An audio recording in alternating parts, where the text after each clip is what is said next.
যে আজকে আমি যখন লাইভের পোস্টারটা শেয়ার করেছিলাম বলেছিলাম যে অসুখ তো শুধু শরীরের নয়, অসুখ শরীরের থেকে বরং বেশি মনের। এই যে দ্বিতীয়বার লকডাউন, এবং আমরা আগের বার জানতাম না যে আমাদের ভবিষ্যতে কী আছে বা লকডাউন হলে কীরকম হয়, এটা একটা নতুন এক্সপিরিয়েন্স ছিল। কিন্তু এবছর আমরা জানি যে লকডাউন কতটা আমাদের মানসিকভাবে আমাদেরকে মানে বিমর্ষ করে দেয়। তো তাই জন্য একটুখানি বাংলা কবিতা, বাংলা রচনা যদি আমরা বলি, এবং আমাদের বাংলা ভাষাটার এতটা একটা মাধুর্য আছে, এত সম্পদ আছে এখানে, যে সত্যি কথা বলতে কি দিন কেটে যায়, সময় কেটে যায়, মন ভালো হয়ে যায়। মন ভালো করার অসংখ্য উপকরণ আমাদের কিন্তু বাংলা ভাষা আমাদের দিয়েছে, গত বহু প্রজন্মেও দিয়েছে এবং হয়তো আগামী প্রজন্মও দেবে। ঠিক আছে, 14 জন হয়েছে, আমি এবার শুরু করছি ঠিকঠাক করে। তো এই মন ভালো রাখার জন্য আজকে 1/2 ঘন্টা 40 মিনিট আমি একটুখানি গল্প করব সবার সাথে। এই গ্রুপেও আমি নতুন, এই গ্রুপটাও নতুন, এই গ্রুপটাও খুব একটা পুরনো নয়, এবং দাদাভাই আছে এই গ্রুপে। তো আমাকে যে নিমন্ত্রণ করেছো এর জন্য অনেক অনেক ভালোবাসা তোমাদের। আমি আজকে ঋতুপর্ণ ঘোষের একটা লেখা দিয়ে শুরু করছি। এটা রোববার ম্যাগাজিনে মাস্টারমশাই সংখ্যায় বেরিয়েছিল, এবং আমি যদি খুব ভুল না হই এটা টিচার্স ডে, শিক্ষক দিবস সম্পর্কিতই একটা লেখা উনি লিখেছিলেন। এবং লেখাটার মধ্যে আমাদের তথাকথিত শিক্ষক দিবসে আমাদের যে রচনাগুলো হয় সেই রচনাগুলো কিন্তু একেবারেই সেই রকম নয়, এটা একেবারেই অন্য রকম। আমি শেষ করার পর এটা নিয়ে একটু কথা বলবো। ঋতুপর্ণ ঘোষ লিখছেন, প্রথম কথা বলতে কে শিখিয়েছিল জানি না। কালোর ওপর লাল পাখির নকশা করা একটা বেড কাভার ছিল বাড়িতে, সেটা দেখে প্রথম পাখি চিনতে শিখি। তখন পাখি বলতে পারতাম না, বলতাম কাপি। প্রথম গান শিখিয়েছিল মাসিমণি, আলো আমার আলো ওগো, চান করানোর আগে তেল মাখাতে মাখাতে। প্রথম পথের পাঁচালি কিনে দিয়েছিল পিসিমণি। পিসিমণির তখনও বিয়ে হয়নি, বাবার সব থেকে ছোট বোন। শ্যামলা রং, মোটা একটা বিনুনি। অপু দুর্গার গল্প মনে পড়ে মনে হয়েছিল পিসিমণি আমার দিদি হলে বেশ হতো। প্রথম ফাউন্টেন পেনে লিখতে শিখিয়েছিল বাবা। শিখিয়েছিল কেমন করে মহাভারত পড়তে হয়, রাজশেখর বসুর মহাভারত। সন্ধ্যাবেলা হোমওয়ার্ক সেরে আমরা 3 জনে বসতাম, বাবা পড়তো, আমি আর ঠাকুমা শুনতাম। বাবা শিখিয়েছিল কেমন করে জাদুঘর দেখতে হয়, শিখিয়েছিল উত্তর ভারতের সঙ্গে দক্ষিণ ভারতের মন্দিরের তফাৎ কী, শিখিয়েছিল ইউ ছাড়া শুধু কিউ দিয়ে ইংরেজি বানান হয় না, শিখিয়েছিল ইংরেজি হরফের আসল নাম রোমান। মা গান গাইতে পারতো না, তাই সঞ্চয়িতা পড়ে ঘুম পাড়াতো আমাকে। সেই আমার রবীন্দ্রনাথে হাতে খড়ি। মা যে আজ ওতে ছবি আঁকিয়ে সে কথা মনে থাকতো না। একদিন সন্ধ্যাবেলা বিছানায় বসে হোমওয়ার্ক করছি, আর সামনে বসে আমারই একটা পুরনো খাতার পেছনের পাতায় পেন্সিল দিয়ে আঁকিবুকি কাটছে মা। ঝুঁকে পড়ে দেখি মা স্কেচ করছে, বিছানার ওপাশের টেবিল ফ্যানটার স্কেচ। সেই দিনে শিখলাম 3 ডানাওয়ালা ফ্যানটা আসলে একটা 3 পাপড়ি মেলা ফুল। ঠাকুমা শিখিয়েছিল কাঁচা লঙ্কার রং সবুজ আর শুকনো লঙ্কা নাকি লাল। শিখিয়েছিল প্রথম পাতে তেতো খাওয়ার পর জল খেলে মিষ্টি লাগে। শিখিয়েছিল গরমকালের কুঁজো আর শীতকালের কাঁথা। পঞ্চু পিসি শিখিয়েছিল বৃহস্পতিবারের আরেক নাম নাকি বিশ্বুৎবার। আর সন্ধেবেলার পর সাপের নাম হয়ে যায় লতা। চিঙ্কু আমার ভাই প্রথম শেখালো বড় হয়ে যাওয়া। প্রথম মিথ্যে কথা কে শিখিয়েছিল মনে নেই, কে শিখিয়েছিল আসলে কি করে বাচ্চা হয় ভুলে গিয়েছি। এক এক ছেড়ে চলে গিয়েছে যে মানুষগুলো, তারা শিখিয়ে গিয়েছিল শুধু আরও কষ্ট পাবো বলে এই বেঁচে থাকাটা কতটা সুন্দর। বাংলা ভাষা নিয়ে অহংকার করতে শিখিয়েছে রবীন্দ্রনাথ, সুকুমার রায়, শিবরাম, মুস্তাবা আলী। সত্যজিৎ প্রথম শিখিয়েছে ক্যামেরা দিয়ে গল্প বলা যায়, চাইলে কবিতাও। মা চলে গিয়ে 2টো জিনিস শিখিয়ে দিয়ে গেল, মারা আসলে অমর, আর মা ছাড়া বাবারা বড় অসহায়। কথা হচ্ছে এত কিছু শিখেও এমন একটা আস্ত অপগণ্ড তৈরি হলাম কি করে। এই শেষ লাইনটা আমার সবচেয়ে প্রিয়। মানে এই যে এত সাধারণ ঘটনা যেগুলো হয়তো আমরা মনেই রাখি না, তার মধ্যে থেকে অসাধারণত্ব চয়ন করা এবং খ্যাতির শিখরে যে মানুষটা বসে আছে সে বলছে আমি একটা আস্ত অপকণ্ড তৈরি হলাম কি করে। মানে এরকম অপকণ্ড তো আমরা চাই যে রোজ রোজ বাংলার মাটিতে জন্মাক। আচ্ছা, এর মধ্যে ঈশিকা কমেন্ট করেছে, আর স্বপ্না ব্যানার্জি হচ্ছে আমার ছোট পিসি কমেন্ট করেছে, বেশ লাগছে, থ্যাংক ইউ। আর এ ব্রো, থ্যাংক ইউ। ঈশিকা আমার কলেজের বেস্ট ফ্রেন্ড। আর শুভদীপদা বলছে হোক হোক, যা ভালো মনে হয় বল, আর তোর স্বরচিত কবিতাগুলো বলবি কিন্তু। ঠিক আছে, আমি আমার স্বরচিত কবিতাটা একদম শেষে বলবো, মানে এই বিখ্যাত কবিতাগুলোর মধ্যে একদম আমি ঢোকাবো না। আচ্ছা, রাজদীপ পাঠক আমার খুব প্রিয় ভাই, আমার কলেজের জুনিয়র, এসেছে, থ্যাংক ইউ সো মাচ। এইভাবে আমি আজকে যেটা শুরু করলাম সেটা হচ্ছে এই যে সাধারণের মধ্যে আমরা অসাধারণ জিনিসগুলো খুঁজে নিচ্ছি, এবং সত্যি কথা বলতে কি বিশেষ করে আজকের দিনে আমরা ভীষণভাবে এটা মানে বুঝতে পারছি যে সত্যি কিন্তু সাধারণ মানুষগুলোই আমাদের পাশে আছে, প্রতি মুহূর্তে আমাদের পাশে আছে সাধারণ মানুষগুলো।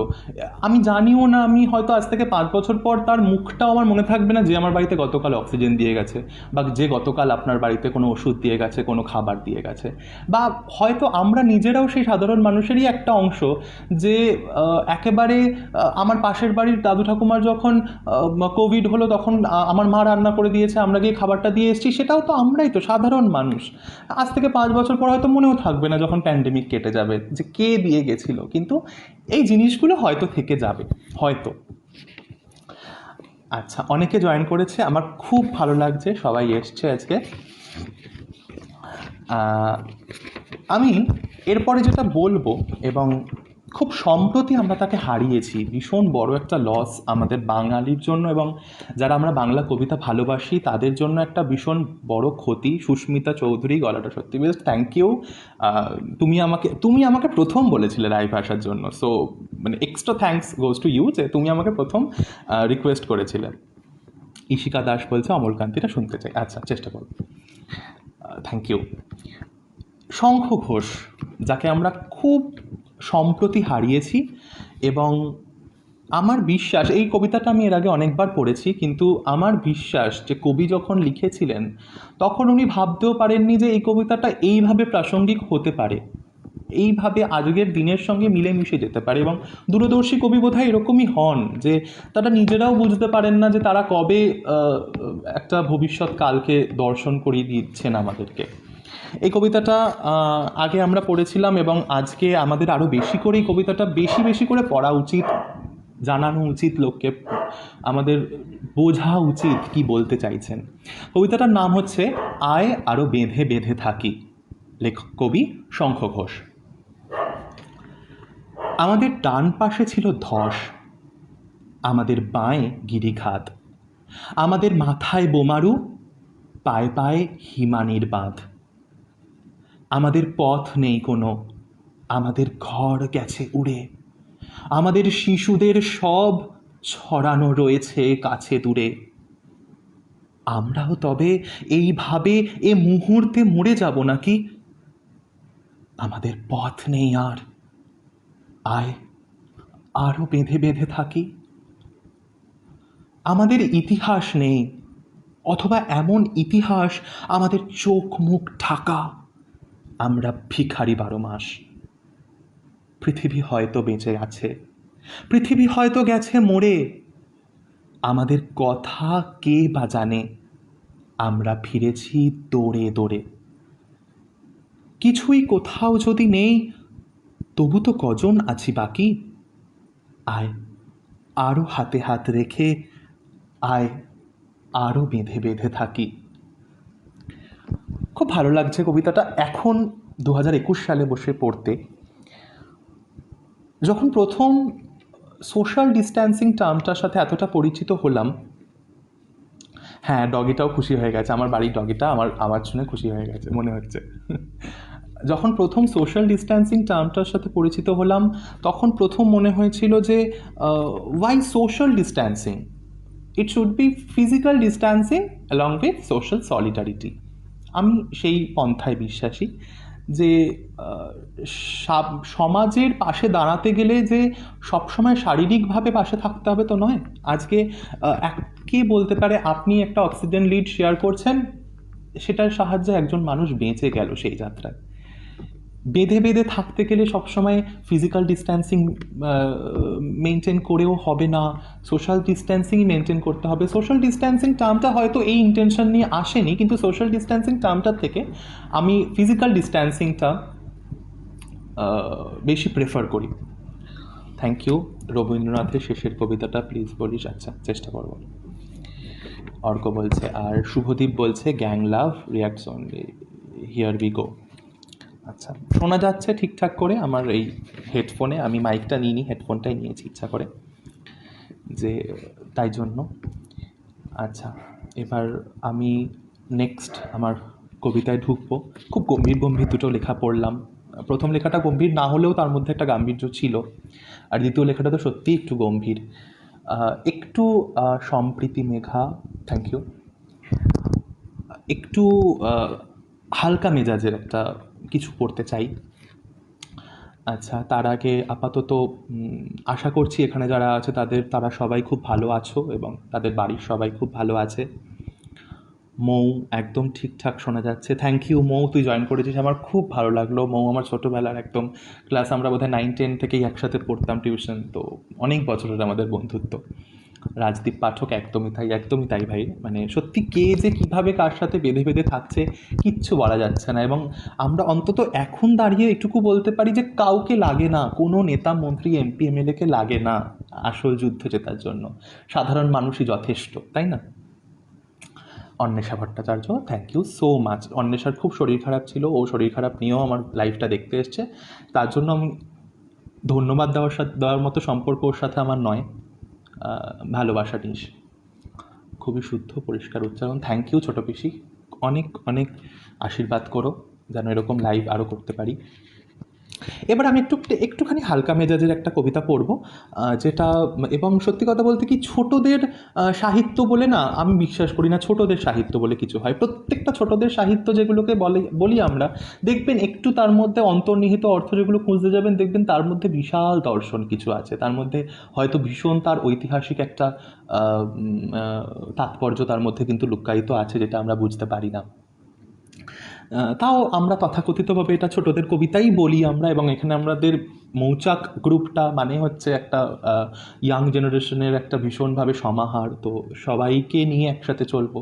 আর এই কবিতাটা আমার খুব পছন্দের, এবং কবি তো অবশ্যই আমার ভীষণ পছন্দের, জয় গোস্বামীর লেখা মেঘবালিকার জন্য রূপকথা, কবিতাটার নাম। আমি যখন ছোট ছিলাম খেলতে যেতাম মেঘের তলে, একদিন এক মেঘবালিকা প্রশ্ন করল কৌতূহলে, এই ছেলেটা নাম কি রে তোর? আমি বললাম ফুসমন্তর। মেঘবালিকা রেগেই আগুন, মিথ্যে কথা, নাম কি অমন হয় কখনো? আমি বললাম নিশ্চয়ই হয়, আগে আমার গল্প শোনো। সে বলল শুনবো না যা, সেই তো রানী সেই তো রাজা, সেই তো একই ঝাল তলোয়ার, সেই তো একই রাজার কুমার পক্ষীরাজে, শুনবো না আর ওসব বাজে। আমি বললাম তোমার জন্য নতুন করে লিখবো তবে। সে বলল সত্যি লিখবি? বেশ, তাহলে মস্ত করে লিখতে হবে, মনে থাকবে লিখেই কিন্তু আমায় দিবি। আমি বললাম তোমার জন্য লিখতে পারি এক পৃথিবী। লিখতে লিখতে লেখা যখন সবে মাত্র 2-4 পাতা, হঠাৎ তখন ভূত চাপলো আমার মাথায়। খুঁজতে খুঁজতে চলে গেলেম ছোটবেলার মেঘের মাঠে। গিয়েই দেখি চেনা মুখ তো একটিও নেই এ তল্লাটে। একজনকে মনে হলো ওরই মধ্যে অন্যরকম। এগিয়ে গিয়ে বলি তাকেই, তুমি কি সেই মেঘবালিকা, তুমি কি সেই? সে বলেছে মনে তো নেই, আমারও সব মনে তো নেই। আমি বললাম তুমি আমায় লেখার কথা বলেছিলে। সে বলল সঙ্গে আছে, ভাসিয়ে দাও গায়ের ঝিলে। আর হ্যাঁ শোনো, এখন আমি মেঘ নই আর, সবাই আমায় বৃষ্টি বলে ডাকে এখন। বলেই হঠাৎ এক পশলায় চুল থেকে নখ আমায় পুরো ভিজিয়ে দিয়ে অন্য অন্য বৃষ্টি বাদল সঙ্গে নিয়ে মিলিয়ে গেল খরস্রোতায়, মিলিয়ে গেল দূরে কোথায়, দূরে দূরে। বৃষ্টি বলে ডাকে আমায়, বৃষ্টি বলে ডাকে আমায়। আপন বলে বলতে বলতে আমি কেবল বসে রইলাম ভিজে একসা কাপড় জামায়। গাছের তলায় বসে রইলাম বৃষ্টি নাকি মেঘের জন্য। এমন সময় অন্য একটি বৃষ্টি আমায় চিনতে পেরে বলল, তাতে মন খারাপের কি হয়েছে? যাও, ফিরে যাও, লেখো আবার।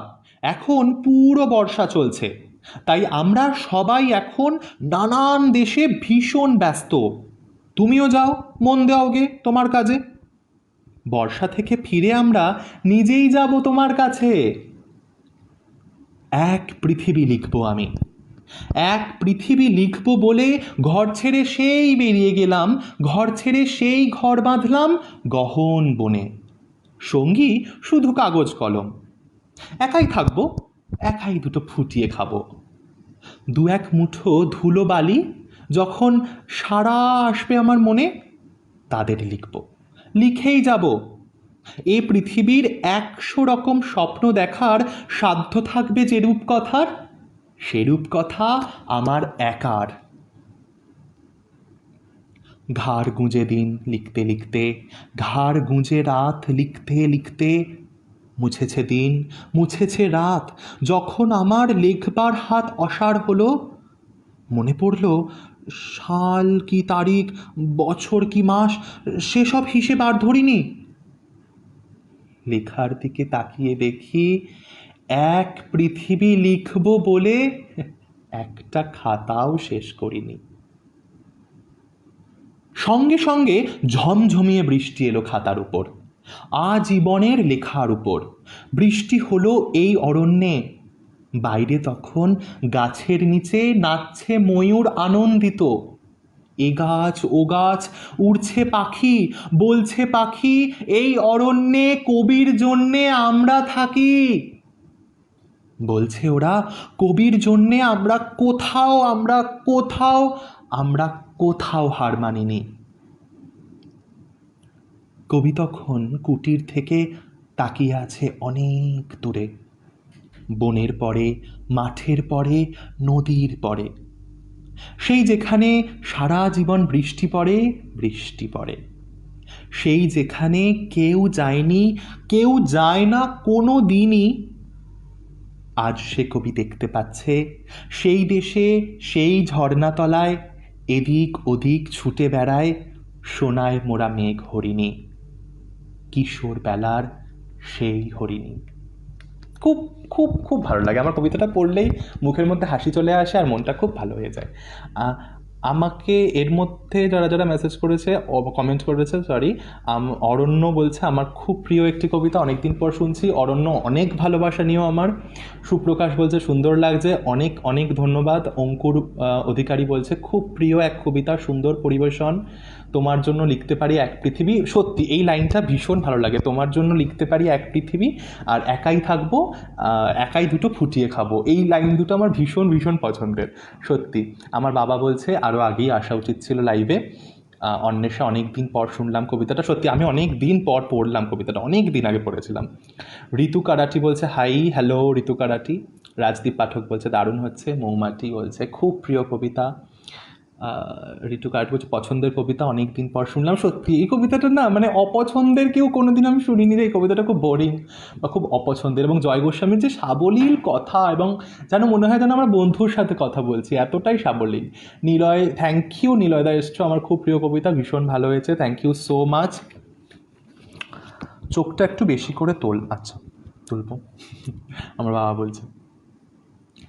আচ্ছা, আমি এরপর একটা কবিতা বলবো, সেটা আমার ইউটিউব চ্যানেলেও আমি কবিতাটা দিয়েছি এর আগে, তাও আমি বলবো আরেকবার, কারণ এই কবিতাটা বলার লোভ আমি সামলাতে পারি না। স্নিগ্ধা দাশগুপ্ত আমার মাসি এসছে, থ্যাংক ইউ সো মাচ। খুব মন খারাপের সময় কবিতাটা পড়লে মন ভালো হয়ে যায়, আবার খুব মন আনন্দে আছে কবিতাটা পড়লে মনটা ভালো হয়ে যায়। এত ডাইনামিক একটা কবিতা আমি খুব কম পড়েছি, এবং বলাই বাহুল্য রবীন্দ্রনাথ ঠাকুরের লেখা। এবং আমি একটা লাইভ করবো এবং রবীন্দ্রনাথ ঠাকুরের একটাও কবিতা বলবো না, তা কখনো হয় না, চেষ্টা করবো বলার। হঠাৎ দেখা খুব খুব পছন্দের, হঠাৎ দেখা। এবং সত্যি বলবো কবিতাটাতে রাবীন্দ্রিকতার ছোঁয়া খুব কম জায়গায় আমি পেয়েছি। যেন মনে হয় 2020 সালে বসে কোনো কবি লিখছেন। Nilesh Bose is watching, thank you. অনেক দেরি করে এলে, এর আগে আমার 3টে কবিতা হয়ে গেছে। আচ্ছা, আমি কবিতাটা পড়ার আগে যেটা ছোট্ট করে বলি যে এই যে মানুষ চলে যায়, আমরা ভাবি যে তার সাথে আমাদের যোগাযোগটা বন্ধ হয়ে গেল, তাহলে আর যোগাযোগটা আর কি হবে না? যোগাযোগ থেকে যায়, সেটা সুপ্তভাবে থেকে যায়, আমরা বুঝতে পারি না, কিন্তু মনের বাঁধন, মনের টান থেকে যায়। সেই নিয়েই, এবং খুব মনে হয় যেন কবিতাটা পড়লে যে যেন আধুনিক কোনো কবি লিখছেন, তাই না? পড়ছি আমি অল্প অল্প করে। Ishika Das, thank you. শুভদীপ দাদাভাই, thank you. Ritu Karati, thank you so much. রেলগাড়ির কামরায় হঠাৎ দেখা, ভাবিনি সম্ভব হবে কোনোদিন। আগে ওকে বারবার দেখেছি লাল রঙের শাড়িতে, ডালিম ফুলের মতো রাঙা। আজ পড়েছে কালো রেশমের কাপড়, আঁচল তুলেছে মাথায়, দোলন চাপার মতো চিকন গৌর মুখখানি ঘিরে। মনে হলো কালো রঙে একটা গভীর দূরত্ব ঘনিয়ে নিয়েছে নিজের চারপাশে, যে দূরত্ব সর্ষে ক্ষেতের শেষ সীমানায় শাল বনের নীলাঞ্জনে। থমকে গেল আমার সমস্ত মনটা। চেনা লোককে দেখলেন অচেনার গাম্ভীর্যে।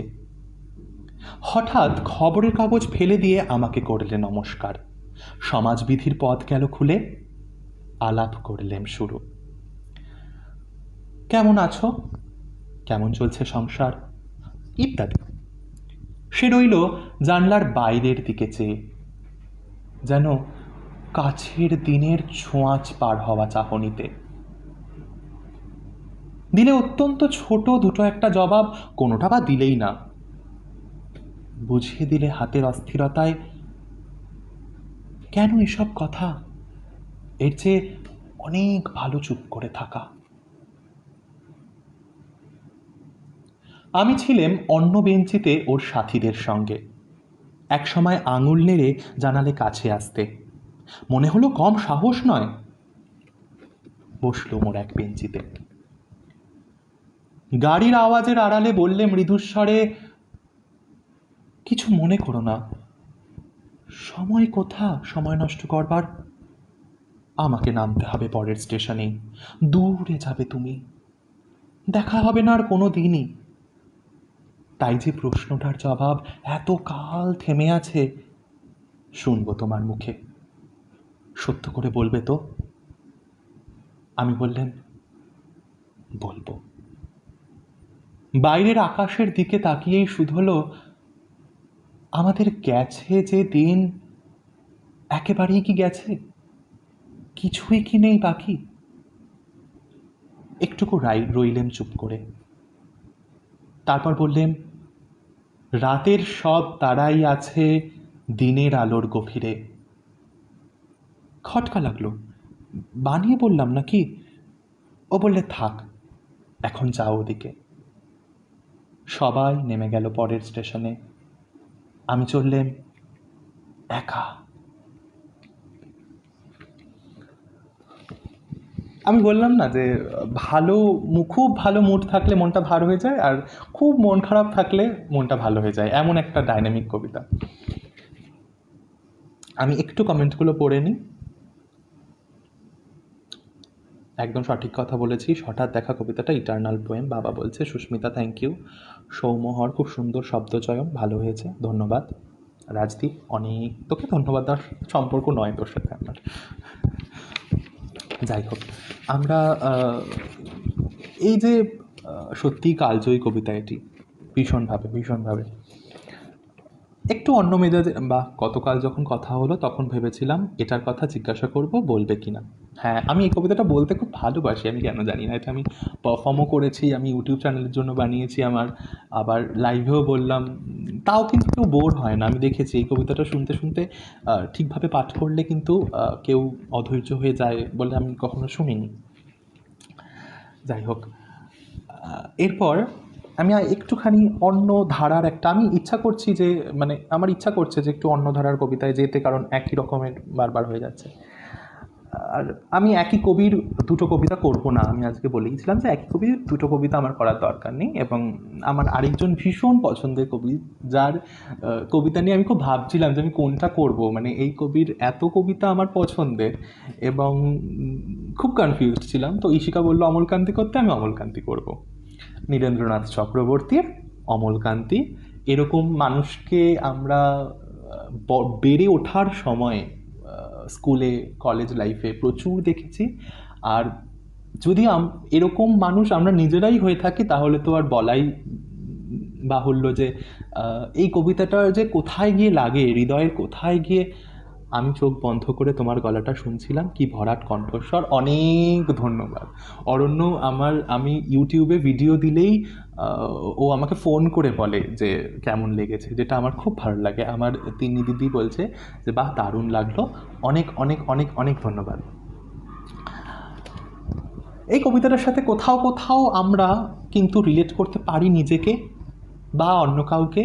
এবং নিজের ইচ্ছে, কথাতেই আছে যে সব ইচ্ছে কোনো মানুষের পূরণ হয় না। কিছু ইচ্ছে, কিছু স্বপ্ন অধরা থেকে যায়, এবং তারও একটা মাধুরী আছে। অধরা স্বপ্নেরও কিন্তু একটা মাধুরী আছে, যেটা আমরা সবাই যে ভাবি যে এই স্বপ্নটা অধরা থেকে গেল, কিন্তু কে বলতে পারে যে এই অধরা স্বপ্নটাই আমাদের জীবনের সম্পদ হয়ে থেকে যেতে পারে সারা জীবন, তাই না? আর নিলয় দে বলছে আমার এ সময়ের প্রিয় কবি রুদ্র গোস্বামী, যদি সম্ভব হয়। আমি চেষ্টা করবো গো, কারণ আমার এক্ষুনি তাহলে আমাকে লিরিক্সটা একটু খুঁজতে হবে। আর লিরিক্সটা খুঁজে আমি তাহলে পরের লাইভে আমার এটা মনে থাকবে, ঠিক আছে? আমি পরের লাইভে অবশ্যই আমি চেষ্টা করব।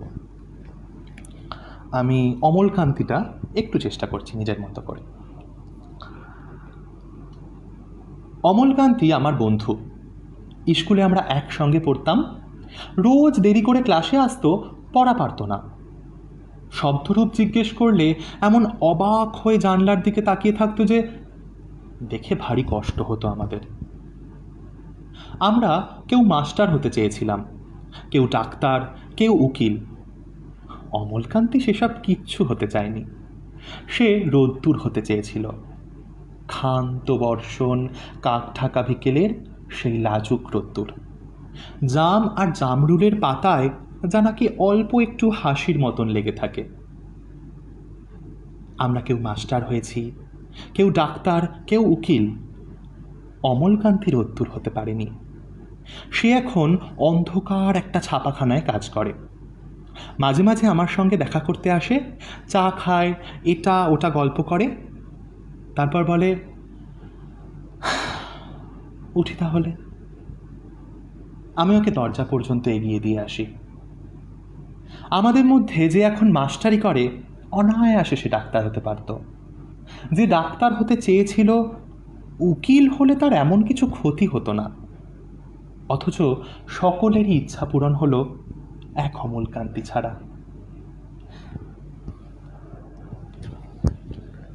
খুব প্রচুর মানুষ আমরা এরকম দেখেছি, আমরা অস্বীকার করতে পারবো না। আমরা প্রচুর মানুষ এরকম দেখেছি যে যা হওয়ার তার কথা ছিল, সে হয়তো সেটা হতেই পারলো না। সে হয়তো ফ্যামিলি প্রেশারে হোক, অন্য প্রেশারে হোক, তার আলটিমেটলি তার জীবনের ডেস্টিনেশনটা কিন্তু অন্যদিকে চলে গেল। আমি একটু কমেন্টসগুলো পড়ে নিই। বিকর্ণ একটু শোনাতে পারিস? আচ্ছা, আমি চেষ্টা করব। বিকর্ণ লিরিক্সটা একটু দেখতে হবে। Arka, thank you so much Udaya সৌরভকে মেনশন করার জন্য। ওরা তো সেলিব্রিটি হয়ে গেছে এখন। অমর, বাহ, লাইভ প্রোগ্রাম দেখছি তোমার, খুব ভালো লাগছে। Thank you Amar. অব্র চক্রবর্তী, অসাধারণ, এগিয়ে যাও, thank you so much. Ishika, Amalkanti তুই বলেছিলিস। স্নিগ্ধা, অসাধারণ, আমার মাসি স্নিগ্ধা। বাবান সায়ন্তন চক্রবর্তী, খুব মিষ্টি কবিতা অমলকান্তি, খুব পছন্দের, অনেক ধন্যবাদ এটা রিসাইট করার জন্য। অর্কমণ্ডল, thank you. Anwesha, thank you thank you thank you. আমি এতবার ধন্যবাদ, যদিও এদের অনেকের সাথেই আমার ধন্যবাদ দেওয়ার মতো সম্পর্ক নয়, তাও আমি কিন্তু ওদেরকে ধন্যবাদ দিলাম। আচ্ছা, এবার একটু তোমরা বলো কথা, যে কি করছো তোমরা। আমি তো একতরফা বলে যাচ্ছি, এবার একটু তোমরা কমেন্টস করো যে লকডাউনে কিভাবে কাটাচ্ছ, কিভাবে তোমাদের দিন কাটছে একটু বলো। কেউ কমেন্টস করো, আমি জাস্ট 2 সেকেন্ড, এই 2 মিনিট পরে আসছি। আমার বাবা বলছিল যে বিকর্ণটা বলতে, আমার বিকর্ণ লিরিক্সটা মনে নেই, তাই জন্য ভীষণভাবে আমি মানে ক্ষমা চাইছি যে এরকমভাবে আমাকে লাইভ চলাকালীন আমাকে খুঁজতে হচ্ছে। তো আমি খুঁজে পেয়েও গেছি, হ্যাঁ খুব তাড়াতাড়ি পেয়ে গেছি, থ্যাংক ইউ আমার নেট কানেকশনকে। আচ্ছা, অরণ্য বলছে কি সহজ ভাষা, অসাধারণ লাগলো, আর সত্যি এটা আমাদের অনেকের জীবন কাহিনী। সত্যি সত্যি ভীষণ ভীষণ, আমি প্রচুর মানুষকে দেখেছি গো যে তাদের জীবনের ডেস্টিনেশনটা না ভীষণ সহজ ছিল, কিন্তু সমাজের চাপে তাদের ডেস্টিনেশনটা এত কঠিন, এত জটিল হয়ে গেল, এবং তাদের চলার পথটা এত জটিল হয়ে গেল যে সত্যি। আবির মুখার্জি ধন্যবাদ, ঋতু করাটি ধন্যবাদ, অব্র চক্রবর্তী খুব খুব খুব সুন্দর ধন্যবাদ, অর্ক এত ধন্যবাদ দিস না, উল্টে যাবো তো ধন্যবাদের ঠেলায়। হ্যাঁ আমি ভীষণ ধন্যবাদ দিচ্ছি, এটা আমার প্রথম লাইভ বলে কিনা আমি জানি না, এবং আমি ভীষণ নার্ভাস ছিলাম যে এটা আমি প্রথম কোনো গ্রুপে এরমভাবে লাইভ করছি, তো তো জানি না যে আমি পারলাম কি না, আমি ধন্যবাদ বলছি কেন আমি নিজেও জানি না। বাবা বলছে ছোটোবেলা থেকেই সংস্কৃতি মহলে বড় করে না। আচ্ছা, শুভদীপ চক্রবর্তী বলছে অফিস করে ভীষণ ভীষণ, মানে আমি নিজের চোখে দেখেছি অসাধারণ আঁকে, অসামান্য আঁকে, তাকেও আইটি সেক্টরে চাকরি করতে হচ্ছে, একদম সকাল 8টায় ওঠে, রাত্রি 12টায় ঘুমাতে যায়, মানে ভীষণ কষ্টকর তাদের জীবন। আমি দেখেছি সারাদিনের স্নান খাওয়া করার সময় পায় না, আঁকা তো দূরের কথা। মাঝে মাঝে ভালো ভালো রান্না, হ্যাঁ আমি রান্না করতে ভালোবাসি, কে কে রান্না করে এখন কি বলে যে টাইম কাটাও, রান্না ইজ ভেরি ভেরি গুড সব কিছুর জন্য। রান্না করলে একটা ভীষণ তৃপ্তি আসে, এবং চেষ্টা করা যাবে। আচ্ছা, আমার বাবা যখন বলেছে বিকর্ণটা বলতে, এবং আমি ফর্চুনেটলি বিকর্ণ কবিতাটা পেয়ে গেছি খুব তাড়াতাড়ি, আমি বিকর্ণ কবিতাটাই করছি। আর্য তীর্থের লেখা, ভীষণ ভালো কবি একজন, ভীষণ সহজভাবে লেখেন। আর ওনার যেটা বিশেষভাবে আমার চোখে পড়ে সেটা হচ্ছে যে ওনার ছন্দটা, হ্যাঁ আমরা যখন কবিতা লিখি আমাদের মনে হয় যেন আমরা জোর করে একটা ছন্দ মেলানোর একটা চেষ্টা করেছি, কিন্তু ওনার ছন্দটা এত সাবলীল, এত অসাধারণ ওনার ছন্দগুলো আর্যতীর্থের, হ্যাঁ যে ভীষণ আমার মনোগ্রাহী লাগে। আর এত বাস্তব বিষয় নিয়ে উনি লেখেন, উনি ফেসবুকে বরাবর লেখেন, উনি আমার ফ্রেন্ড লিস্টে আছেন, মানে ভীষণ ভীষণ পছন্দের। এবং বিকর্ণ কবিতাটাও আমার ইউটিউব চ্যানেলে আমি দেখেছি, আমার এত পছন্দের একটা কবিতা আর্যতীর্থের লেখা বিকর্ণ।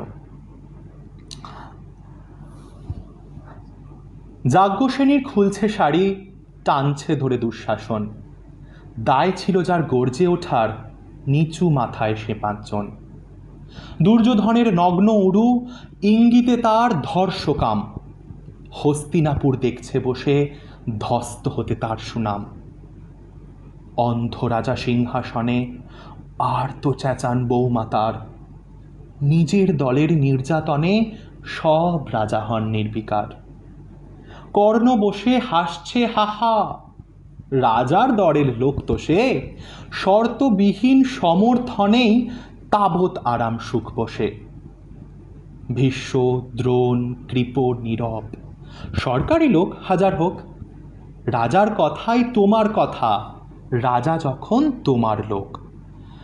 খল শকুনি দেখছে সবই, বস্তুত সে ধ্বংস চায়, ঘরের মাটি লাল হয়ে যাক দেশ বিভাগের যন্ত্রণায়। সুশীল সভায় ঘটছে যখন রাজ অপরাধ জঘন্য, ঠিক তখনই তার বিরোধে চেঁচিয়ে ওঠেন বিকর্ণ। বিকর্ণ নন কেউ কেটা লোক, 100 ভাইয়ের একজনা, তেমন করে এর আগে কেউ তার কথাটাই জানতো না। যতুগৃহে কারেন্নিরা, অন্তত তা নেই লেখা, ভীমকে যখন বিষ খাওয়ালো তখনও তার নেই দেখা। কিন্তু যখন প্রকাশ্যতেই কাড়ছে নারীর আব্রু কেউ, স্তব্ধ জিভের চুপ সাগরে বিকর্ণ হন একলা ঢেউ। চেঁচিয়ে ওঠেন রাজার কুমার যুবরাজের বিরুদ্ধেই, মহাবলী পাণ্ডবেরও গলায় তখন সে সুর নেই। রাজাও যখন নীরব থেকে সায় দিয়ে যান ধর্ষণে, ঠিক তখনই সমস্ত যুগ বিকর্ণদের স্বর শোনে। আমরা যারা কিচ্ছুটি নই, একটি মাত্র ভোট কেবল, অত্যাচারের সামনে এলে সঙ্গী শুধু চোখের জল। পোষ্যভাবে যাবনা চেবাই, অন্ধ এবং নিকর্ণ। প্রার্থনা থাক আমরা যেন একবার হই বিকর্ণ। মরার আগে হতেই হবে রাজার সভায় বিকর্ণ।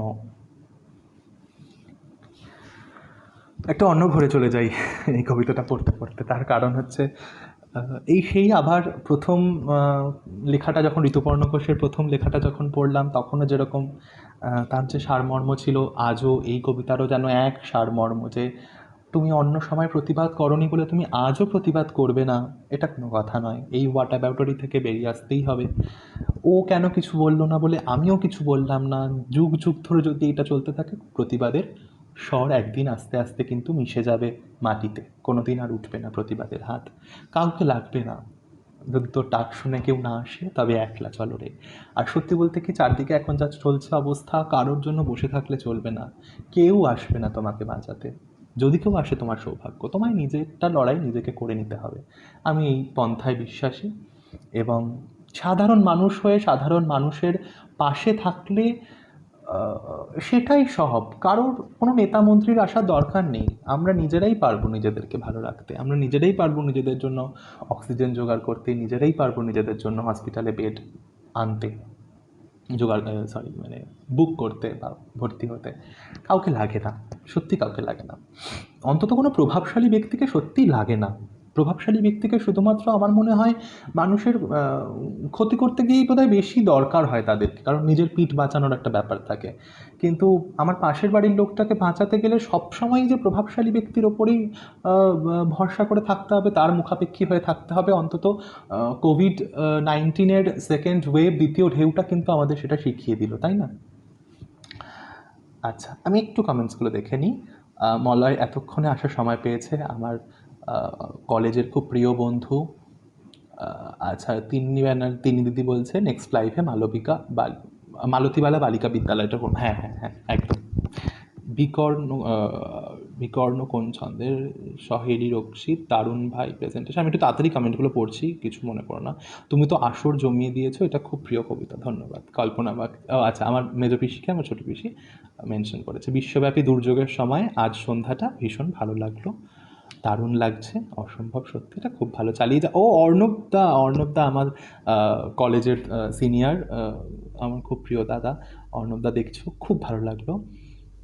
আমার মা কমেন্ট করেছে ভীষণ সুন্দর হচ্ছে, আমার বাবা কমেন্ট করেছে অসংখ্য ধন্যবাদ বিকর্ণ আবৃত্তিটার জন্য, আর নিলয়দা কমেন্ট করেছে বিকর্ণদের আজ ভীষণ প্রয়োজন, ভীষণ ভীষণ, নিজেদের মধ্যে বিকর্ণটাকে না জাগিয়ে তুলতে পারলে হবে না। ভ্যাকসিন নিতে কিন্তু প্রভাবশালী ব্যক্তি লাগছে, কিছু করার নেই।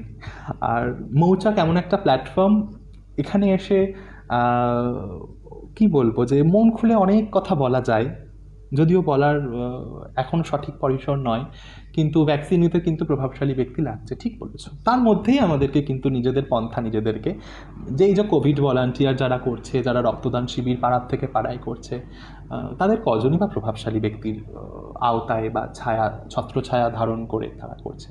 তারা নিজেদের সদিচ্ছায় তারা নিজেরা করছে, এবং খুব আফসোস হয় 3 মাস রক্ত দেওয়া যায় না। রক্ত একবার দেওয়া হলে 3 মাস রক্ত দেওয়া যায় না। 1 মে আমি দিলাম, 1 মে দেওয়ার পর আমাকে 3 মাস এখন অপেক্ষা করতে হবে। ভীষণ আনফর্চুনেট এই জিনিসটা।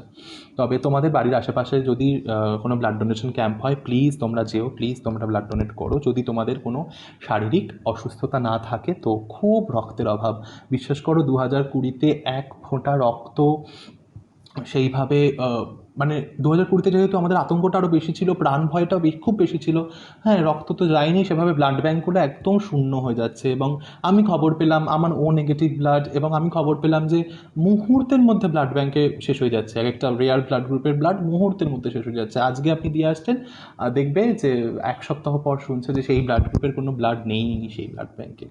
এত আকাল, এত আকাল। We will. শুভদীপ দাদাভাইকে অনেক অনেক ধন্যবাদ যে এরকম একটা ভীষণ কোঅপারেটিং একটা গ্রুপ বানানোর জন্য, যেখানে সব কিছু অ্যাকসেপ্টেড হয়। হ্যাঁ, কেউ নিজের ইচ্ছা হতে চাইলে সময় কাটানোর জন্য হতে পারে, কোনো প্রয়োজনে হতে পারে। হ্যাঁ, আমি কিছুদিন আগেও দেখছিলাম যে এখানে কোভিড হেল্পেরও বিভিন্ন পোস্ট অ্যাপ্রুভ হচ্ছিল। খুব ভালো কাজ করছে গ্রুপটা, এবং আমি গ্রুপটা সত্যি আমি অনেককে ইনভাইটও করেছি আমার ফ্রেন্ড লিস্টে। তো আস্তে আস্তে বাড়ুক গ্রুপটা, এই লাইভটাতে আমি করেছি।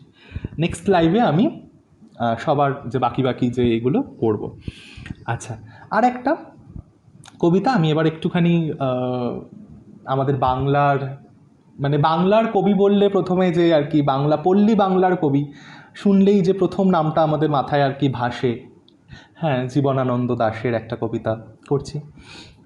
এবং কবিতাটা অবশ্যই ভীষণ ভীষণ পরিচিত, যার জন্য ভুল ত্রুটি হতেই পারে প্রচুর, কারণ এই কবিতাটা নিয়ে প্রচুর এক্সপেরিমেন্ট হয়েছে এবং প্রচুর বিখ্যাত বিখ্যাত মানুষ এই কবিতা আবৃত্তি করেছে।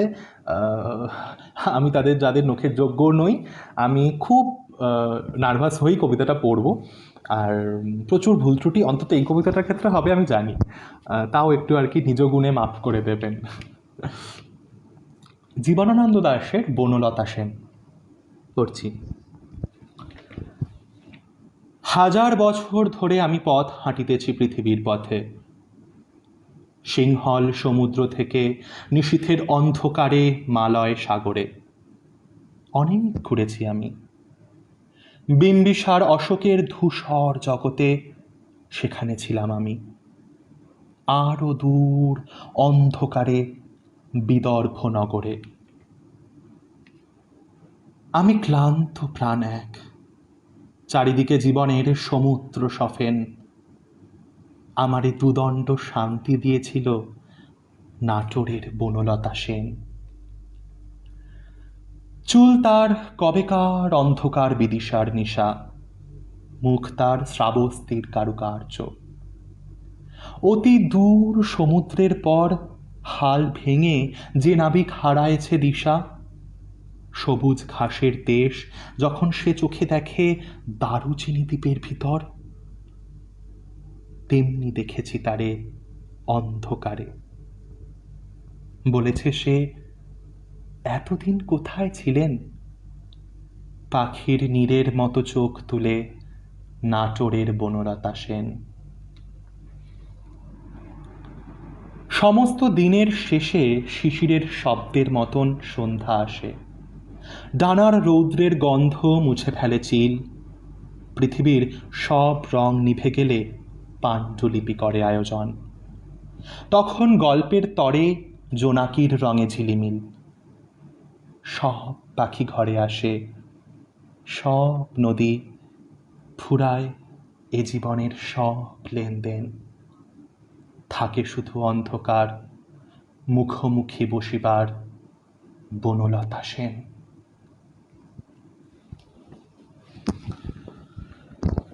পড়লাম, ধৃষ্টতা মার্জনা করবেন সবাই, দুঃখিত। অভ্র, রিপন মণ্ডল, ঋতু কারাচি, ঋষভ দত্ত, আবির মুখার্জি, সুস্মিতা চৌধুরী, স্বপ্না ব্যানার্জি। অনেকে দেখছে, মাঝখানে একবার দেখলাম 25 হয়েছে, তো অনেকে দেখছে। আমার দায়িত্বটা বোধহয় বেড়ে যাচ্ছে অনেক বেশি, লাইফটাকে চনমনে রাখার। মোটামুটি কবিতাগুলো একটু মিলিয়ে মিশিয়ে নানান আঙ্গিকে এবং নানান ভাবধারা নিয়ে আমি চেষ্টা করলাম নিজেদের মতো করে সাজাতে। আমি কতদূর পারলাম জানি না, চেষ্টা করলাম আর কি। আর আমি বলেইছিলাম যে একটা স্বরচিত কবিতা সবার শেষে পড়ব। এই এই এই কবিতাগুলোর মধ্যে স্বরচিত কবিতা একদম পড়া যাবে না।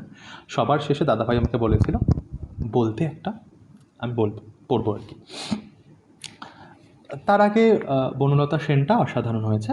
আচ্ছা, প্রেজেন্টেশন করা অসাধারণ, মৈনাক ঘাটা, থ্যাংক ইউ। কালকে মৈনাকের সাথে আমার কথা হয়েছিল লাইভ নিয়ে। আমি ঋতু কারাতে। সিলেকশনগুলো ভীষণ ভালো হয়েছে, দারুণ হয়েছে, থ্যাংক ইউ। বেশি সোহেতা, থ্যাংক ইউ, আমার কলেজের জুনিয়র সোহেতা, দেখছিস অনেক কবিতা হয়ে গেছে, ঠিক আছে, এবং ভালো ভালো কবিতাগুলোই সব হয়ে গেছে, সবচেয়ে বাজে কবিতাটাই এবার আমি শেষে পড়বো। আর দেখিস পরে আর কি, লাইভটা আমার শেয়ার করা আছে প্রোফাইলে, আমি পেজ থেকেও শেয়ার করে দেবো, পরে প্রথম থেকে দেখিস। এবং আজকের ঋতুপর্ণ ঘোষের দিন, মৃত্যুদিন অবশ্যই আজকের, যদিও ঋতুপর্ণ ঘোষের তো মৃত্যু হয় না, তার যতদিন বাঙালি তার সিনেমা দেখবে ততদিন ঋতুপর্ণ ঘোষ বেঁচে থাকবেন। ওনার পরলোক যাত্রা হয়েছিল আজকের দিনে, এটুকুই আমরা বলতে পারি। তো সেই সূত্রে আর কি শুরু করেছিলাম লাইভটা, সেই আবহটা নিয়ে। ঐন্দ্রিলা এসছে, ভালো। প্রথম কবিতাগুলো মানে 2 বিঘা জমি ভীষণ বড় কবিতা। 2 বিঘা জমি, হ্যাঁ করতে পারি, অসুবিধা আমার নেই। আচ্ছা ঠিক আছে, আমি করছি, ঠিক আছে। মোটামুটি লাইভটা বড় হয়ে যাচ্ছে, সবাই দেখবে কিনা আমি জানি না। আচ্ছা, 2 বিঘা জমিটা আমার তৈরি আছে, সত্যি কথা বলতে কি আমার একদম তৈরি আছে 2 বিঘা জমিটা। আর লেখাটা আমার সামনে আছে, আমি করতে পারি, অসুবিধা নেই, ঠিক আছে। আমি তাহলে আজ তাহলে রবীন্দ্রনাথে দুটো হয়ে গেল। আমি এই জিনিসটা বুঝি না যে রবীন্দ্রনাথ ঠিক একাধিকবার চলেই আসে না। অমরদা, কবর কবিতাটা আমার ইউটিউব চ্যানেলে আছে, তুমি একটু দেখে নিতে পারো, কারণ অনেক বড় হয়ে যাবে তো লাইভটা, 1 ঘন্টার ওপর হয়ে যাবে। এতক্ষণ সত্যি কথা বলতে কি আমরা সবাই এখন খুব ব্যস্ত, তো তুমি আমার ইউটিউব চ্যানেলে দেখে নিও। আর পরের লাইভে আমি সব কটা কিন্তু নোট করে রাখছি আমার ব্রেনে, এখন খাতায় লিখে রাখবো যে কী কী আমার বাদ গেল, সেই সব কটা আমি কিন্তু এর পরের বার একদম আমি পুষিয়ে দেবো, তোমাদেরকে একদম কোনো রাখবো না। সোহেতা, নিশ্চয়ই নিশ্চয়ই শুনিস। তাহলে রবীন্দ্রনাথ কিন্তু দ্বিতীয়বার চলে এলেন, তাই তো? ঠিক আছে, হঠাৎ করে। আর অর্ণবদা যখন বলেছে,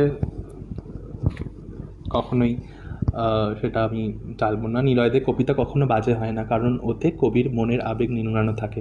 আর তোমার কবিতা তো ভীষণ ভালো, অনেক ধন্যবাদ। আর হ্যাঁ হ্যাঁ, অবশ্যই কবিতা কোনো সাহিত্যই কখনো খারাপ হয় না, কোনো শিল্পকর্ম কখনো খারাপ হয় না। এটা হয়তো আপেক্ষিক, হ্যাঁ, যে আমরা যে পুরস্কৃত করি সবটাই আপেক্ষিক। হ্যাঁ, শিল্পকর্তার কাছে কখনো শিল্প খারাপ হয় না, কখনো হতে পারে না। এবং কিছুদিন আগে আমি বলেও ছিলাম, একটা লিখেছিলাম, পোস্ট লিখেছিলাম যে অন্তত এই প্যান্ডেমিকে না, খারাপ হয়েছে, ভালো লাগছে না, এটা কী করেছিস, কেন এসব বসে বসে করছিস, এগুলো প্লিজ বলবেন না।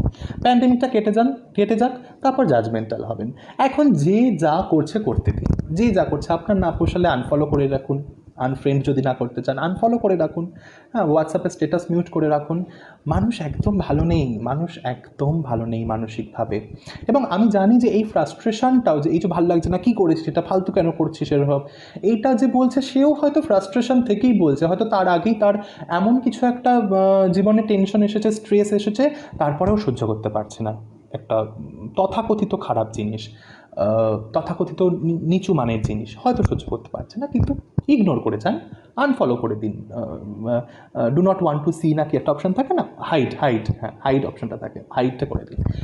কিন্তু মানুষ ভালো নেই, যে যেভাবে নিজের সময়টা কাটাতে চাইছে, অন্তত এই প্যান্ডেমিকটা দ্বিতীয় ঢেউটা যতদিন না আবার কমছে, আর বিশেষ করে ছাত্রছাত্রী আমরা যারা আছি তাদের তো ভীষণ খারাপ দিন কাটছে গত বছর 15-16 মার্চ থেকে। কেউ আমরা ভালো নেই, আমরা অনলাইনে পড়ছি, আমরা অনলাইনে পড়াচ্ছি, আমরা ভীষণ দিনের শেষে ভীষণ ক্লান্ত হয়ে যাচ্ছি। শারীরিক ক্লান্তিটা কিন্তু ভালো ছিল আগে, যখন আমি রোজ কন্যাগর থেকে রাজাবাজার যেতাম, রাজাবাজার থেকে শ্রীরামপুর যেতাম, থিয়েটার রিহার্সাল করতে, শ্রীরামপুর থেকে আবার কন্যাগর রাত্রি 10টার সময় ফিরতাম, শারীরিক ক্লান্তি আসতো, ঘুম হয়ে যেত, খুব সুন্দর। কিন্তু এই যে শারীরিক কোনো ক্লান্তি হচ্ছে না, মানসিক একটা ক্লান্তি, সারাক্ষণ দিনে 10 ঘন্টা 12 ঘন্টা ফোনের স্ক্রিনের দিকে তাকিয়ে, এই হেডফোনটা লাগিয়ে খুব মানুষ ভীষণ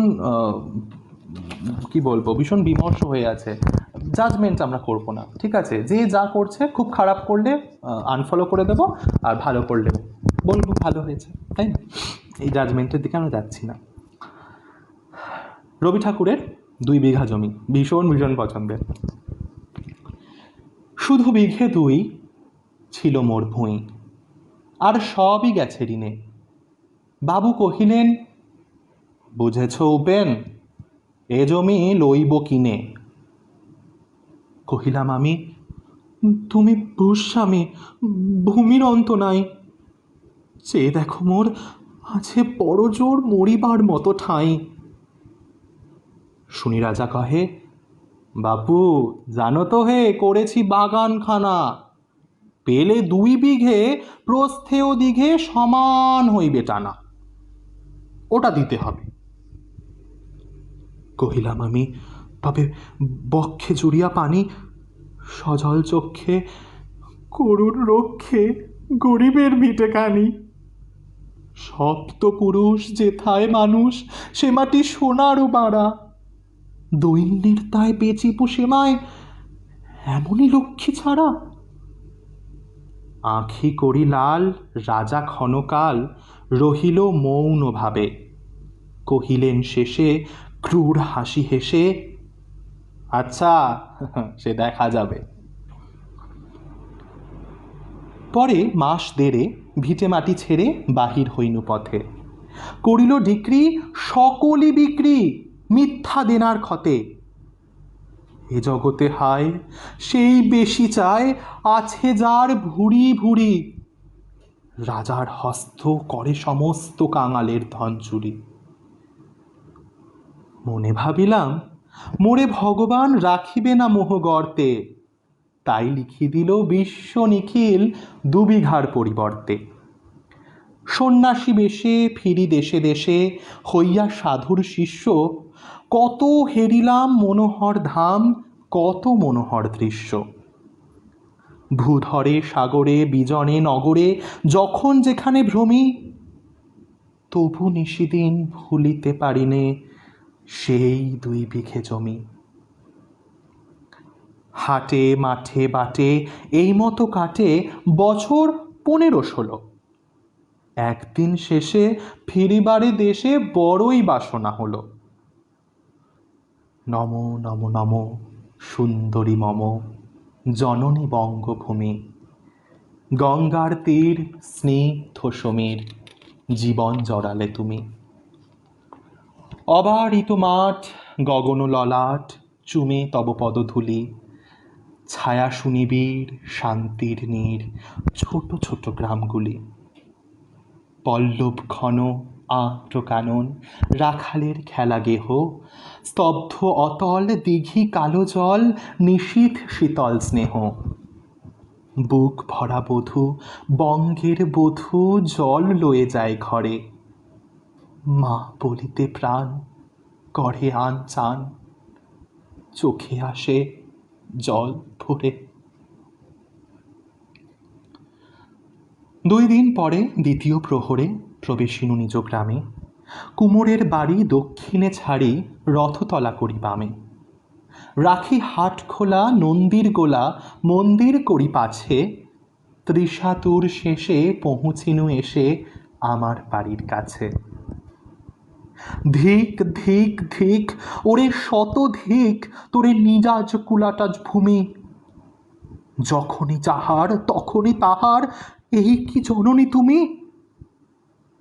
সে কি মনে হবে একদিন যবে ছিলে দরিদ্র মাতা, আঁচল ভরিয়া রাখিতে ধরিয়া ফল ফুল শাক পাতা।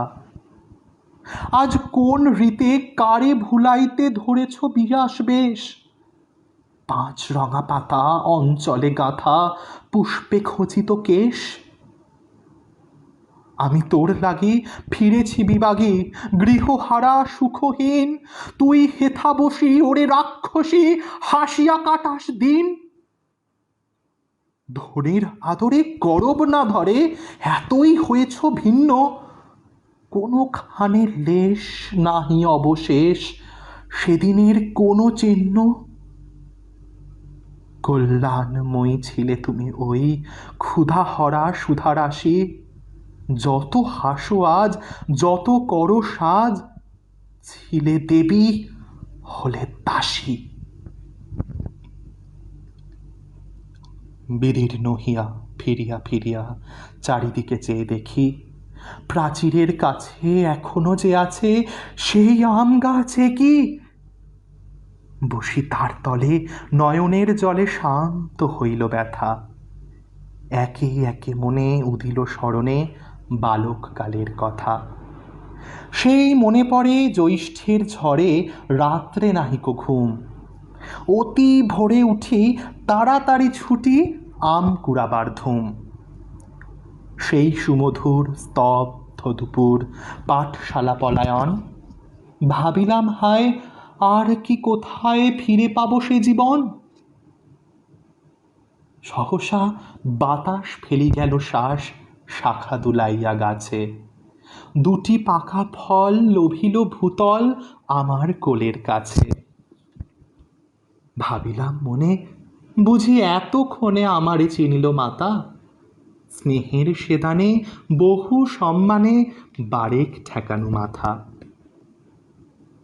হেনকালে হায় যমদূত প্রায় কোথা হতে এলো মালি, ছুটি বাঁধা উড়ে সপ্তম সুরে পাড়িতে লাগিল গালি। কহিলাম তবে আমি তো নীরবে দিয়েছি আমার সব, দুটি ফল তার করি অধিকার, এত তারই কলরব। চিনিল না মোড়ে, নিয়ে গেল ধরে কাঁধে তুলি লাঠি গাছ, বাবু ছিপ হাতে পারিষদ সাথে ধরিতেছিলেন মাছ। শুনি বিবরণ, ক্রোধে তিনি কন মারিয়া করিব খুন, বাবু যত বলে পারিষদ বলে তার শতগুণ। আমি কহিলাম শুধু দুটি আম ভিক মাগি মহাশয়। বাবু কহে হেসে, বেটা সাধু বেশে পাকা চোর অতিশয়। আমি শুনে হাসি, আখি জলে ভাসি, এই ছিল মোর ঘটে, তুমি মহারাজ সাধু হলে আজ, আমি আজ চোর বটে।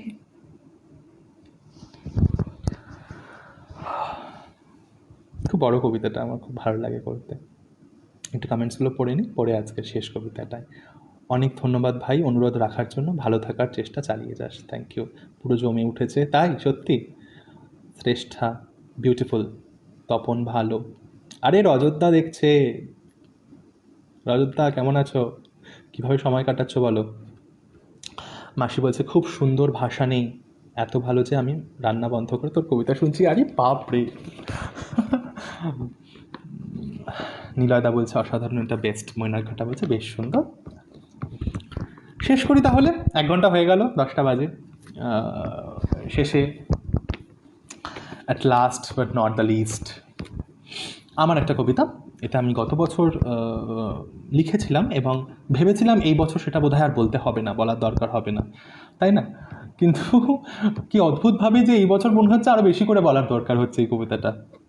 খুবই অদ্ভুত। এই দ্বিতীয় ঢেউ প্রথম ঢেউয়ের থেকেও কিন্তু বেশি জিনিস শেখাচ্ছে আমাদেরকে। ঠিক যেমন আমাদের শঙ্খ ঘোষের আয় আরও বেঁধে বেঁধে থাকে, শিখিয়ে গেছে আমাদের। আমার কবিতাটার নাম পৃথিবী আবার শান্ত হবে। একদিন এই মৃত্যু মিছিল থেকে ছুটি নেবে তুমি পৃথিবী, আবার তোমার গতির সামনে মাথা নোয়াবে সভ্যতা। সব অভিশাপ পেরিয়ে আবার খিলখিলিয়ে হাসবে তুমি পৃথিবী। আমরা সবাই আবার আপন করব যন্ত্রদানব অজ্ঞতা।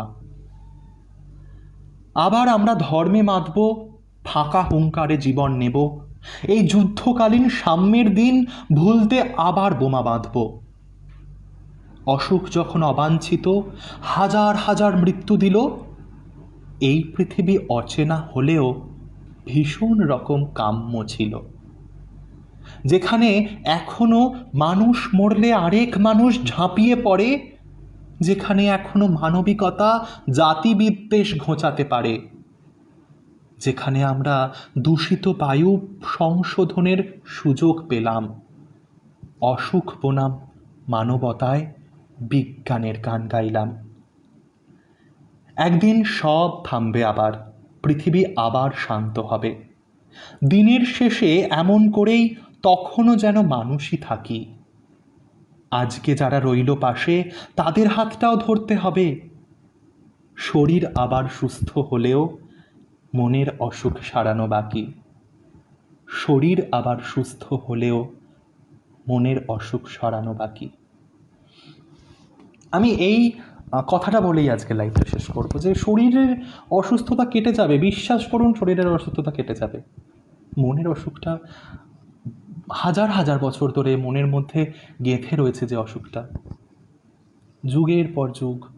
আর বই নিয়ে চলবো না, তাই না? আর বই নিয়ে চলার দরকার নেই। শরীরের অসুস্থতা কাটার সঙ্গে সঙ্গে একটু একটু করে চেষ্টা করব, আরও বেঁধে বেঁধে থাকির মতো করে চেষ্টা করব যে আমরা আবার নতুন করে মনের অসুখগুলোকে নিয়ে এবার আমরা ভাবি, মনের অসুখগুলো সারানোর কথা ভাবি। এবং মানসিক স্বাস্থ্য, যেটা নিয়ে কেউ কথা বলে না, শারীরিক স্বাস্থ্য নিয়ে সবাই কথা বলে, শারীরিক স্বাস্থ্য নিয়ে সবাই ভ্যাকসিন আবিষ্কারের জন্য চাপ দেয়। মানসিক স্বাস্থ্যের ভ্যাকসিন আমাদের মধ্যেই আছে, অনেক মানুষ দেখিয়ে দিয়ে গেছেন। আমি আজকে যাদের যাদের কবিতা পড়লাম এবং যাদের যাদের কবিতা পড়তে পারলাম না, তারা সবাই শিখিয়ে দিয়ে গেছেন কিভাবে মানসিক স্বাস্থ্য ভালো রাখতে হবে, কিভাবে মনের অসুখ সারানোর ভ্যাকসিন নিজেদেরকে নিজেদের ইনজেক্ট করতে হবে। সেভাবেই আমরা ভালো থাকবো, সেভাবেই আমরা চাইবো একটা নতুন ভবিষ্যতের কথা। প্যান্ডেমিকের পর, পোস্ট প্যান্ডেমিক ডেজ বলে যদি কিছু আসে, অবশ্যই আসবে, আমরা সবাই জানি আসবে। আসলে মনের অসুখের ভ্যাকসিনটা যেন আমাদের দেওয়া থাকে, ঠিক আছে? এটা বলেই mental health is a priority, absolutely right. আর আরেকটা জিনিস যেটা আমি বলতে চাইবো, যেটা বলে আলটিমেটলি শেষ করব, একদমই ব্লাড ডোনেশনের কথা বললাম, প্লিজ প্লিজ প্লিজ সবাই ব্লাড ডোনেট করুন, যারা পারবেন, যারা সক্ষম, যারা স্বাস্থ্যবান, যাদের কোনো রকমের মেডিকেল বিধিনিষেধ নেই, চিকিৎসাজনিত কোনো বাধ্যবাধকতা যাদের নেই, তারা ছাড়া সবাই রক্তদান করুন, 18 বছরের ওপরে সবাই। আর মানসিক স্বাস্থ্য নিয়ে সচেতন হন। সাইকোলজিস্টের কাছে গেছে মানে পাগল নয়। সাইকোলজি, আপনি যে কারণে আপনার হাড় ভেঙে গেলে আপনি অর্থোপেডিকের কাছে যান, আপনি চোখ দেখাতে যান, আপনি দাঁত তুলতে যান, আপনি আপনার ডায়াবেটিস হলে আপনি এন্ডোক্রিনোলজিস্টের কাছে যান, ডায়াবেটোলজিস্টের কাছে যান। একই রকমভাবে যাদের মানসিক স্বাস্থ্যের অবনতিটা তারা নিজেরা বুঝতে পেরেছে যে আমার মানসিক স্বাস্থ্যের অবনতি হয়েছে, সে সাইকোলজিস্টের কাছে যান, নিজে যান, অন্য কাউকে পাঠান যার দরকার। আগের বছর খুব কথা হয়েছিল মেন্টাল হেলথ নিয়ে, এই জুন মাসেই সুশান্ত সিং রাজপুতের সুইসাইডের ঘটনাটা নিয়ে প্রচুর মেন্টাল হেলথ ইস্যু হয়েছিল, এবং খুব স্বাভাবিকভাবেই একজন সেলিব্রিটি আত্মহত্যা করেছে বলেই সেটা এতটা হাইপ পেয়েছিল। আমরা নিজেরা হাইপ দিয়েছিলাম, আমি নিজে হাইপ দিয়েছিলাম সেটাকে। কিন্তু অসংখ্য সুশান্ত প্রত্যেক দিন চলে যাচ্ছে, বিশেষ করে এই প্যান্ডেমিকের মধ্যে, যখন আমরা গৃহবন্দী, যখন আমাদের কেউ নেই আশেপাশে, সবটা ফোনে হচ্ছে, সবটা ভার্চুয়ালি হচ্ছে, কোনো পার্সোনাল টাচ নেই। সাইকোলজিস্টদের কনসাল্ট করুন, মনে হোক না হোক সাইকোলজিস্টদের কনসাল্ট করে, প্রফেশনাল সাইকোলজিস্ট যারা, এবং তারা বিনামূল্যে পরামর্শ দিচ্ছেন অনেককে, আমি দেখেছি, ফ্রি অ্যাডভাইস তারা সবাই করছেন মেন্টাল হেলথ নিয়ে। এবং আমি মৌচাককে বলবো, মৌচাকে যদি কোনো সাইকোলজিস্ট থেকে থাকেও বা থাকেন, আপনারা একটা লাইভ করুন। আমার দাদা ভাইয়ের কাছে আমার এটা একটা প্রার্থনা, আমার একটা অনুরোধ। এবং যদি কোনো সাইকোলজিস্ট থাকেন, প্লিজ আপনারা এগিয়ে এসে বলুন যে আমি একটা লাইভ করব, কারণ এটা আপনাদের সোশ্যাল রেসপন্সিবিলিটি। এবং আমি জানি, মানে এটা বলার দরকার হয় না যে এটা ওদের সোশ্যাল রেসপন্সিবিলিটি, কোনো ডাক্তারকে বলতে হয় না যে আপনার ডাক্তারি করা আপনার একটা সোশ্যাল রেসপন্সিবিলিটি, কোনো নার্সকে বলতে হয় না। তেমন আমিও বিশ্বাস করি সাইকোলজিস্ট যে ডাক্তার আছেন, সাইকোলজিস্ট যারা আছেন, তাদেরও বলতে হয়। কিন্তু সমস্যাটা হচ্ছে আমাদের হাত পা ভাঙলে আমরা বুক ফুলিয়ে লোককে বলি, এটা মানে যে কত একটা মহান কাজ, আমার হাত ভেঙেছে, আমার পা ভেঙেছে, আমি যুদ্ধ করতে গেছিলাম, আমি মারামারি করতে গিয়ে আমার পা ভেঙেছে, আমার মাথা পেটেছে, আমি ডাক্তারের কাছে যাচ্ছি, কিন্তু আমার মন ভেঙেছে বলে আমি ডাক্তারের কাছে যাব। সেদিন রাতে হাতের ওপর ছুরিটা না চালিয়ে, ব্লেডটা না চালিয়ে, পরদিন সকালে কোনো রকমভাবে রাতটা কাটিয়ে পরদিন সকালে একজন সাইকোলজিস্টের কাছে যাব, সেটা আমরা এখন অব্দি বলে উঠতে পারি না জনসমক্ষে। ফেসবুক হোয়াটসঅ্যাপে তো ছেড়েই দিই। তখন মনে হয় সেই রাতটায় মনে হয় যে সেখানেই শেষ, কিন্তু সেখানে তো শেষ নয়। এবং এবং খুব একটা সুন্দর মিম আছে যে suicide is not a solution, solution is a mixture of solvent and solute. খুব মজার লাগে আমার এই মিমগুলো। সত্যি আত্মহত্যা কোনো রকমের কোনো কিছু থেকেই আপনাকে মুক্তি দেবে না আত্মহত্যা। যারা পড়ে রইবে তাদের যন্ত্রণা, এবং যার জন্য আপনি রাত্রে ব্লেড চালাচ্ছেন তার হয়তো কিছু যায় আসছে না, তাই না? তো সেই কারণে আমি বলছি সবসময়, যে কারণেই হোক, যেভাবেই হোক, যে আমরা সাইকোলজিস্টকে কনসাল্ট করবো, প্রফেশনাল সাইকোলজিস্ট। কোনো ভণ্ড, সব প্রফেশনেই তো ভণ্ড লোকজন থাকে, কোনো রকম ভণ্ডামির মধ্যে পা না দিয়ে আমি কমেন্টসগুলো কেন আর দেখতে পাচ্ছি না। অর্ণবদা বলছে, মনের ভেতরও মন আছে, প্রাণের ভেতরেও প্রাণী, মানুষের ভেতর হুঁশকে তাই হারিয়ে ফেলো না। খুব ভালো লাগলো আমার কথাটা, খুব ভালো লাগলো। আমি মেন্টাল হেলথ নিয়ে কাজ করি, এই ট্যাবুটা আজও যায়নি, সেটা ক্লিয়ারলি উঠে আসবে বারবার। প্লিজ শ্রেষ্ঠা রুদ্র, আপনি প্লিজ একটু ইনিশিয়েটিভ নিন, এবং আমি শুভদীপ দাদাভাইকে বলবো, সুস্মিতাকে বলবো, মৈনাককে বলবো যে প্লিজ শ্রেষ্ঠা ম্যাডামকে আপনারা প্লিজ ওনার সাথে কথা বলুন নেক্সট লাইভে, উনি যেন একটু মানসিক স্বাস্থ্য নিয়ে কথা বলেন। ঠিক আছে? 1 ঘন্টা হয়ে গেছে, 1 ঘন্টা পেরিয়ে গেছে, এবং এখনও অব্দি 15 জন দেখছে, মানে আমি সবাইকে ধরে রাখতে পেরেছিলাম। তো আমার প্রথম লাইভ কোনো গ্রুপে, এই প্রথম লাইভ করলাম আমি, এর আগে কোনোদিনও করিনি। আমি প্রচুর ভুল ত্রুটি হয়েছে, মনের অসুখটা বড় কঠিন অসুখ, এই অসুখ সহজে ঠিক হয় না, আমি জানি। Thank you so much for brightening our evening so well, we all enjoyed so much and hope to get more such performance from you further. Thank you again from all of us team Mouchak panel. Thank you so much. মৌচাককে অনেক অনেক ধন্যবাদ আমাকে আজকে এখানে invite করার জন্য। Next লাইভটা কিন্তু আমি যে ডিমান্ডটা করলাম, সেই ডিমান্ডটা ফুলফিল করে একজন নিজে থেকে এগিয়ে এসে বলেছেন শ্রেষ্ঠা ম্যাডাম, ওনাকে নিয়ে যেন করা হয়। ঠিক আছে, সবাইকে শুভরাত্রি, সবাই খুব সাবধানে থাকবে, খুব সতর্ক হয়ে থাকবে, মাস্ক, স্যানিটাইজার এভরি টাইম, এবং ভ্যাকসিন পাওয়া গেলে তো ভীষণ ভালো, সঙ্গে সঙ্গে নিয়ে নাও। আমরাও ভীষণভাবে চেষ্টা করছি ভ্যাকসিন নিয়ে নেওয়ার জন্য, এবং যতটা বাইরের সংস্রব এড়িয়ে থাকা যায় ততটা করো, এবং অযাচিত ভিড়, অযাচিত বেরোনো, কারণ এই 1 মাস হতে চলবে, তো এই 15ই জুন 1 মাস হয়ে যাবে, তারপর কিন্তু ধৈর্যের বাঁধটা ভাঙবে। এই 1 মাস আমরা খুব নিজেদেরকে সংযত করে রাখছি, এখনও অবধি খুব সংযত করে রাখছি, করোনার গ্রাফ কমছে, এটা একদম মানে প্রফিট অ্যান্ড লস রিলেশনশিপ। তো এখন ব্যাপারটা বোঝা যাবে না, ব্যাপারটা বোঝা যাবে 15ই জুনের পর। 16ই জুন থেকে যখন আংশিক লকডাউন কি বিধিনিষেধ, তার আংশিক বিধিনিষেধটা উঠে যাবে, হ্যাঁ, তখন কিন্তু আবার আমরা কিন্তু বেরিয়ে পড়বো। তখন আমাদের সতর্ক থাকতে হবে যে আজকে এই লেসটা যে কিনতে যাচ্ছি, এই কোল্ড ড্রিঙ্কটা যে কিনতে যাচ্ছি, সত্যি শুধু এই কোল্ড ড্রিঙ্কটা কেনার জন্য আমাকে বেরোনোর দরকার ছিল? না কিনলেও তো হতো, একটা দিন শুধু কোল্ড ড্রিঙ্কটা কিনতে আমরা কেন বেরোবো, তাই না? শুধু একটা চিপস কিনতে আমরা কেন বেরোবো? চাই না আমরা সেটা, কোনোভাবেই আমরা চাই না। এবং এটাও ঠিক অন্য একটা দিক চলে আসছে যে তাহলে সিনেমা হলের মালিকরা, তাহলে জিমের যারা ওনার, ট্রেনার, তাদের কি করে চলবে? দুটো দিকে ব্যালেন্স করে চলতে হবে। এই বিধিনিষেধটা 15ই জুনের পর যদি উঠে যায়, হ্যাঁ, আস্তে আস্তে আমরা নিজেরা সতর্ক, নিজেদের সতর্কতা নিজেদের কাছে, নিজেদের সাবধানতা নিজেদের কাছে। আমি এটা দিয়েই বলবো, এটা দিয়েই শেষ করবো। সবাই ভীষণ ভালো থেকো, সবাই সুস্থ থেকো।